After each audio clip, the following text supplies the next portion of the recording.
안녕하세요. 불강TV 기초 강의 마지막 10강에 오신 것을 환영합니다. 여기까지 오신 여러분 정말 수고 많으셨습니다. 1강부터 9강까지 함께 해오셨다면 이제 부동산의 기초 언어는 완성하신 겁니다. 혹시 처음 이 강의를 접하신 분도 계실 텐데요.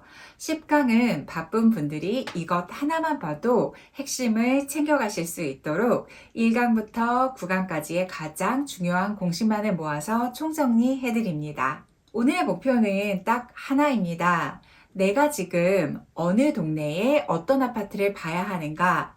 라는 질문에 스스로 답을 낼 수 있는 것. 그게 바로 오늘 10강의 목표입니다. 그리고 오늘은 실전 사례를 풀어가는 과정에서 현행 대출 규제 기준을 함께 정리해 보려고 합니다. 3강에서 배운 DSR과 LTV를 최신 정책 기준으로 어떻게 적용되는지 숫자로 직접 확인해 보겠습니다. 오늘 강의는 조금 다르게 진행을 해볼 건데요.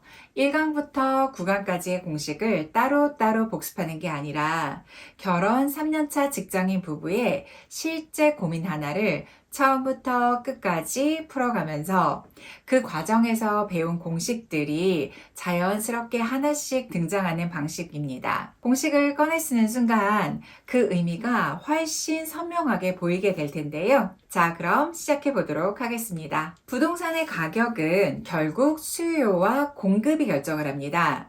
너무 당연한 말 같지만 이걸 수치로 읽는 사람과 감으로 판단하는 사람은 결과가 완전히 다르게 될 텐데요. 수요 지표는 인구 이동, 혼인 건수, 전입, 전출 통계입니다. 공급 지표로는 입주 물량과 미분양 현황이고요. 그래서 실전에 가장 먼저 해야 할 일이 있습니다.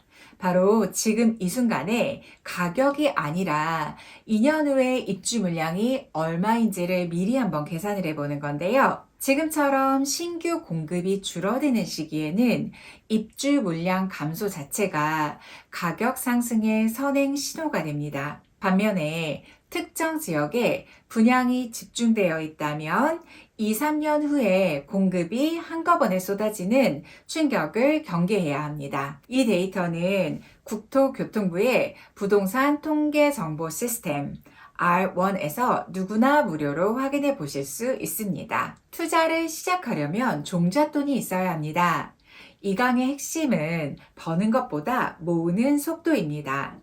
그 속도를 계산하는 방법은 생각보다 단순한데요. 매달 저축하는 금액에 11을 곱하고 그러면 1년치 저축액이 나오겠죠.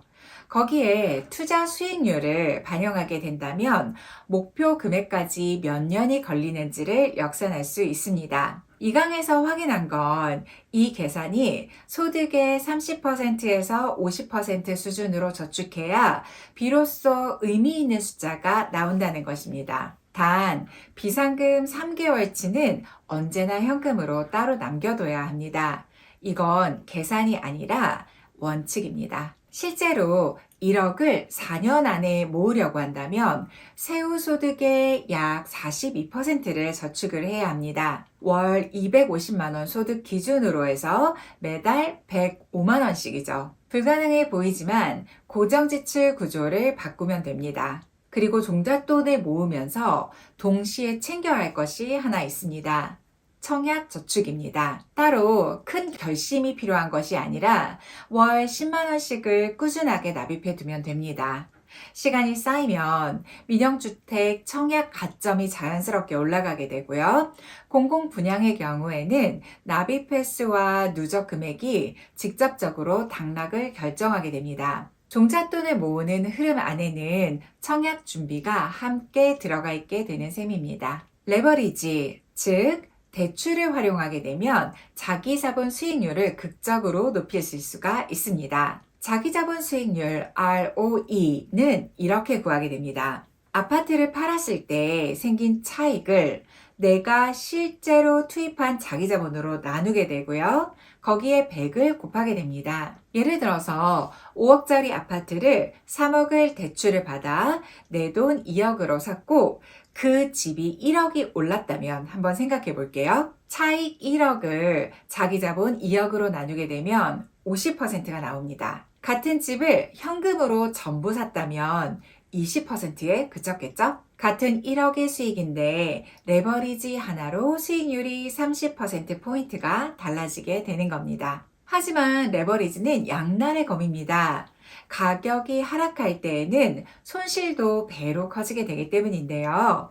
그래서 DSR, 총 부채 원리금 상환 비율 관리가 핵심입니다. DSR이라고 하는 것은 한 해 동안 갚아야 하는 모든 대출 원리금 상환액을 내 연소득으로 나누는 값입니다. 현재 법적 상한은 40%입니다. 연소득이 5천만 원이라면 1년에 2천만 원, 한 달로 계산하게 되면 167만 원까지만 대출 상환에 쓸 수 있다는 뜻이 됩니다.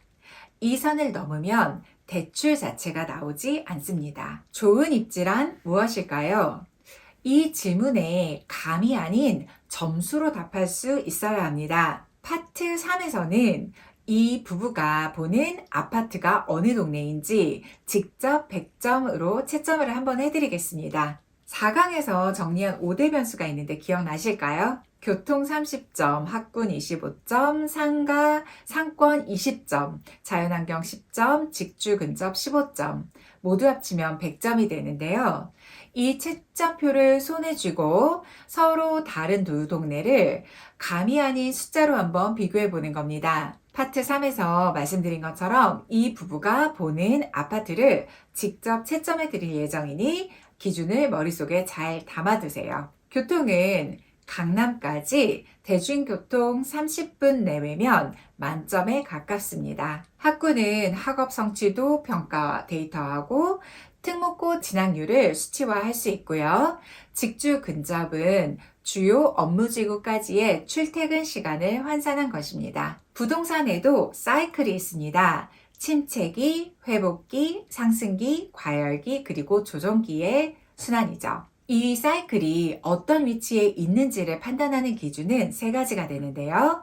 첫 번째가 금리의 방향성입니다. 금리가 내려가는 국면이라면 매수에 유리한 환경이 만들어지겠죠. 두 번째는 거래량입니다. 가격보다 거래량이 먼저 반응하기 때문에 거래량이 살아나기 시작한다면 가격 상승이 뒤따르는 경우가 많습니다. 세 번째는 전세가율인데요. 전세가율이 70%를 넘어서게 되면 전세를 살았던 분들은 차라리 사는 게 낫겠다라는 판단을 하기 시작할 것이고요.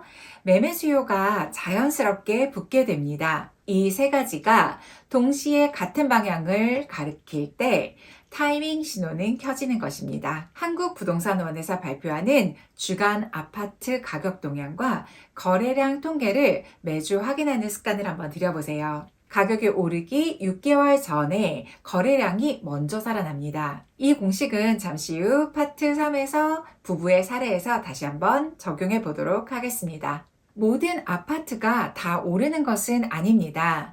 상품 선택이 수익률을 결정하게 되는데요. 아파트가 가진 결정적인 장점은 세 가지 정도가 됩니다. 팔고 싶을 때 빠르게 팔 수 있는 황금성, 대출이 잘 나오는 금융 활용성, 그리고 시세가 투명하게 형성되는 표준화된 가격 구조입니다. 반면에 빌라나 오피스텔, 상가와도 같은 비아파트는요, 처음 들어가는 자본이 적다는 장점이 있지만 팔기가 어렵고요, 가격 변동성도 커지게 됩니다. 초보 투자자라면 아파트로 시작하는 것이 원칙입니다. 황금성이 곧 리스크 관리이기 때문입니다. 빌라는 전세 사기 이슈도 여전히 조심해야 합니다. 신축 청약이냐, 기존 아파트 매수냐, 정답은 없지만 원칙은 있습니다. 청약 가점이 60점 이상이라면 청약이 유리할 수 있습니다. 하지만 그 이하라고 한다면 인기 단지 당첨은 어렵게 되고요. 비인기 지역은 청약보다는 구축 매수 수익률이 더 좋을 수도 있습니다. 청약 가점은 무주택 기간, 부양 가족 수, 청약 통장 가입 기간, 으로 구성이 되는데요. 총 84점 만점이고요.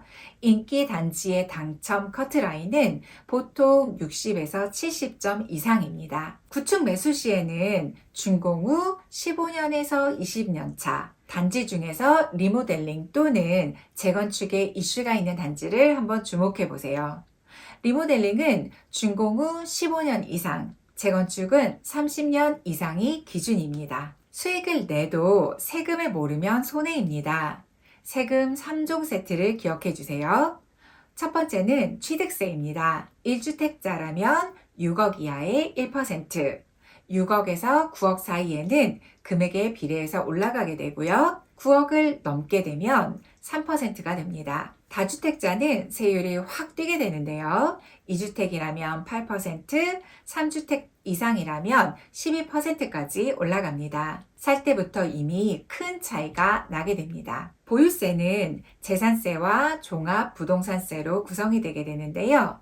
종부세는 공시가격 합산 12억이 초과할 때 부과됩니다. 마지막으로 양도세인데요. 1세대 1주택자라면 2년 이상 보유, 그리고 조정 대상 지역이라면 2년 이상 거주까지 갖추셔야 합니다. 이 요건을 충족하게 되면 매도 차익이 12억까지 비과세가 됩니다. 결국 매도 타이밍을 잡을 때 가장 먼저 확인해야 할 것이 딱 하나, 지금 내가 요건을 채웠는가입니다. 마지막으로 구강입니다. 아무리 이론을 잘 알아도 현장을 보지 않는다면 반쪽짜리입니다. 임장의 순서는 손품 40%, 발품 60%라고 말씀드렸었는데요. 현장에 가기 전에 먼저 네이버 지도, 호갱노노, 아실 또는 KB부동산 시세를 활용해서 관심단지 20개 정도에서 3개 정도를 좁혀 놓으셔야 합니다. 현장은 3개를 직접 확인하는 거지 20개를 모두 돌아다니는 자리가 아닙니다. 현장에서는 4가지를 눈으로 직접 확인하셔야 된다고 말씀드렸는데요.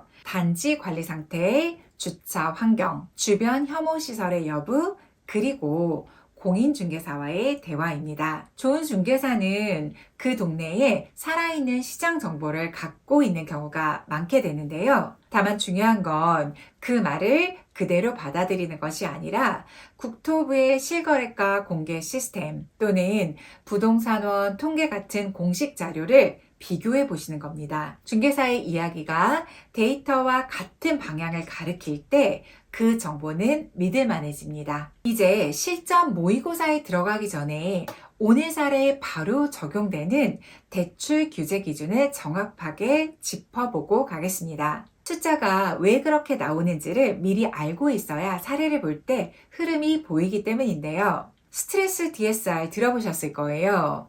2025년 7월 3단계 시행으로 전 금융권에서 확대 적용이 됐고요.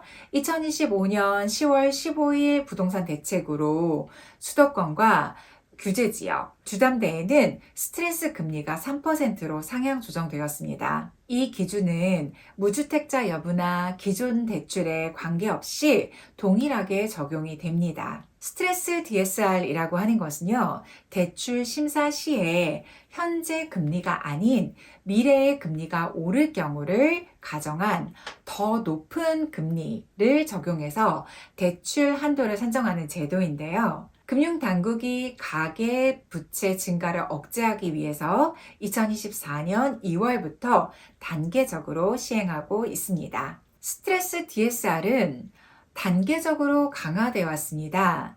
3단계 기준으로 스트레스 기준금리는 1.5%였지만 2025년 10월 15일 이후에 수도권과 규제지역 주담대는 3%로 인상되었습니다. 지방 주담대는 현재 0.75%가 적용되고 있습니다. 핵심을 한번 정리해 보겠습니다. 수도권과 규제지역에서는 주택을 구매할 때 무주택자 여부 또는 기존 대출 유무와 관계없이 스트레스 금리 3%가 적용이 됩니다. LTV는 40%로 제한이 되고 있고요. 시세 6억짜리 아파트라고 하게 된다면 최대 대출이 2억 4천만 원이 될 거고요. 스트레스 금리 3%를 더해서 7.5% 기준으로 DSR을 계산하셔야 합니다. 두 조건이 동시에 적용된다는 게 핵심이 될 텐데요. LTV로 빌릴 수 있는 최대 자금을 정하고요. 스트레스 DSR로 그 금액을 내 소득으로 상환할 수 있는지를 검증하게 됩니다. 두 기준 중에서 더 낮게 나온 쪽이 실제 대출 한도가 되는데요. 수도권 규제 지역이라면 이 두 관문을 동시에 통과해야 실제로 대출이 나오게 됩니다. 비규제 지역이라면 LTV는 70%, 스트레스 금리는 1.5%까지 적용하게 됩니다. 같은 아파트, 그러니까 6억짜리 아파트라도 규제 지역과 비규제 지역 간의 대출 가능 금액이 크게 달라지는 이유가 바로 여기에 있는데요. 어느 지역이 규제 지역인지는 국토교통부 실거래가 공개 시스템에서 확인하실 수 있습니다. 정리하자면 수도권 규제 지역에서는 집을 사실 때 두 가지 숫자를 먼저 확인하셔야 하는데요. LTV 40%로 내가 빌릴 수 있는 최대 금액, 그리고 스트레스 금리 3%를 반영한 DSR로 내 소득이 그 상환액을 감당할 수 있는지를 보는 겁니다. 투자 계획을 세우시기 전에 반드시 본인 거래은행에서 LTV와 DSR 시뮬레이션을 함께 받아보세요. 지금 배운 기준으로 직접 계산을 먼저 해보시고요. 최종 확인은 반드시 은행에서 하시길 권해드립니다. 자, 이제 10강의 하이라이트입니다. 파트 1에서 복습한 공식들, 그리고 방금 정리한 스트레스 DSR까지. 이 모든 것을 한 사람의 이야기 안에서 순서대로 한번 꺼내 써보겠습니다. 체크리스트처럼 하나씩 확인하신다면 어느 순간 부동산의 의사결정이 이렇게 흘러가는구나 라는 큰 그림이 보이실 수 있을 거예요. 주인공부터 소개해 드릴게요. 결혼 3년차 직장인 부부. 합산 연소득은 8천만 원이고요. 현재 전세에 살고 있는데 지금까지 모은 자산은 청약 저축을 포함해서 1억 5천만 원. 그리고 무주택자입니다. 이 부부가 경기도 A신도시 B아파트 전용 84제곱미터에 시세 6억 원짜리를 사도 괜찮은지 지금부터 하나씩 살펴보겠습니다. 자, 첫 번째 질문입니다. 이 부부 지금 살 수 있는 돈이 있는 걸까요? 보유 자산 1억 5천, 목표 아파트 6억. 이 아파트가 있는 A신도시는 수도권 규제지역입니다. 규제지역 LTV 40% 기준 대출은 2억 4천만 원, 30년 만기, 금리 4.5%를 조건으로 계산하면 매달 원리금이 약 122만 원이 됩니다. 이걸 12개월로 환산하게 되면 연간 상환액이 약 1,464만 원, 연소득을 8천만 원으로 나누게 된다면요. DSR은 약 18%가 됩니다. 법적 상한인 40%를 크게 밑돌아서 통과입니다. 여기에 스트레스 DSR을 한번 적용해 볼게요. A신도시는 수도권 규제지역이므로 스트레스 금리 3%를 가산하게 됩니다. 실질 적용 금리가 7.5%가 되겠죠. 이 조건으로 다시 계산을 해본다면 월 상환액이 약 168만 원이 되고요. 연간 약 1,016만 원, DSR로는 약 25%로 40% 상환을 안정적으로 통과하게 됩니다. 다만 실제 대출 한도는 시기마다 또는 은행마다 다를 수가 있기 때문에 반드시 거래은행에서 시뮬레이션을 받아보시기를 권해드립니다. 점수표에 들어가기 전에 이 아파트가 있는 동네를 머릿속에 한번 그려봐 주세요. 경기도의 2010년 후반에 조성된 신도시입니다. 바둑판처럼 반듯하게 구획된 도로, 단지마다 들어선 신축 아파트, 그리고 깔끔하게 정비된 공원과 상가 GTX A 노선이 지나가는 역에서 걸어서 15분 정도의 거리에 있습니다. GTX A 하면 파주 운정에서 삼성역, 수서 동탄으로 이어지는 노선이죠. 화성 동탄이나 경기 남부 신도시권을 떠올려 보시면 되는데요. 생활 인프라는 잘 갖춰져 있고 학교도 신설돼 있고 대형마트와 병원도 가까이 갈 수 있는 거리. 하지만 강남까지 대중교통으로 50분 이상이 걸린다는 것. 이게 바로 이 단지의 가장 큰 약점이 됩니다. 이제 이 동네를 100점짜리 채점표로 한번 냉정하게 판단을 해볼게요. 점수를 한번 보시게 되면 교통 24점, 학군 18점, 상권 16점, 자연환경 7점, 직주근접 10점 해서 합계 75점 정도를 내봤고요. 그렇다면 B 플러스 등급으로 투자 적합 판정이 나왔네요. 이 아파트의 매매가는 6억 원입니다. 그렇다면 전세가는 얼마일까요? 동일 단지, 동일 타입, 기준 전세 시세가 약 4억 8천만 원입니다. 전세가율은 직접 계산해 본다면 4억 8천 나누기 6억, 68%입니다. 5강에서 배운 공식 기억하실까요?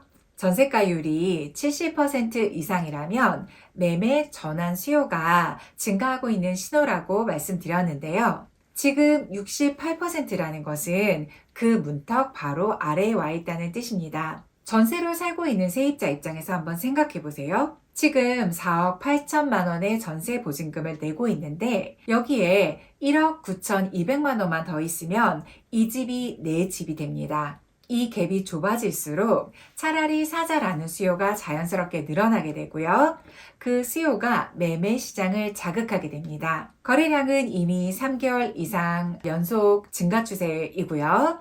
금리나 기대감도 형성되고 있습니다. 전반적으로 회복기 초입으로 판단된다면 이 부부의 매수 타이밍은 나쁘지 않다고 할 수 있겠습니다. 그럼 취득세도 한번 살펴보도록 할게요. 6억이라고 하게 되면 세율이 1%가 되겠죠? 600만 원입니다. 재산세는 공시가 기준으로 해서 연 약 80만 원 정도 예상 한번 해보고요. 양도세는 2년 이상을 보유하고 거주 후에 매도한다고 했을 때는 12억까지 비과세가 되니까 세금 부담은 상대적으로 낮은 구조입니다. 자, 여기까지 스텝 1부터 5까지 모두 짚어봤습니다. 이 부부에게 비아파트의 매수는 적합하다는 게 판단입니다. 단 조건이 하나 있는데요. 현재 자기 자본 1억 5천에서 2억 1천을 추가로 모아서 3억 6천을 확보한 다음에 매수에 나셔야 합니다. 그 시점에서는 은행에서 LTV나 DSR의 시뮬레이션을 직접 받아보고 최종 결정을 하는 겁니다. 입지 점수 75점으로 중상급이었고요. 타이밍도 회복기 초입으로 나쁘지 않았습니다. 이렇게 공식을 하나씩 꺼내 쓰다 보면요. 처음에는 막막했던 이 집을 사도 될까? 라는 질문에 스스로 답을 낼 수 있게 되는 겁니다. 이건 감이 아니라 데이터로 내는 거겠죠. 오늘 10강을 끝으로 기초 강의 시리즈는 마무리가 됩니다. 1강에서 수요 공급으로 시작해서 시드머니, 레버리지, 입지, 타이밍, 상품 선택, 청약, 세금, 임장까지 이 9개의 공식이 여러분의 부동산 투자 언어가 되었습니다. 여기서 멈추지 마시고요. 오늘 배운 실전 모의고사 방식으로 지금 당장 여러분이 관심 있는 동네 아파트를 하나씩 골라서 직접 분석해 보세요. 처음에는 느리고 틀릴 수도 있는데요. 반복하시게 되면 빨라지고 정확성도 높아지게 됩니다. 부동산 시장은 정보가 많은 사람이 이기는 것이 아니라 공식을 아는 사람이 이깁니다. 여러분은 이제 그 공식을 가지고 계시는 거고요. 오늘 시간까지 함께 해주셔서 진심으로 감사드리고요. 다음에 더 좋은 내용으로 찾아뵙겠습니다. 감사합니다.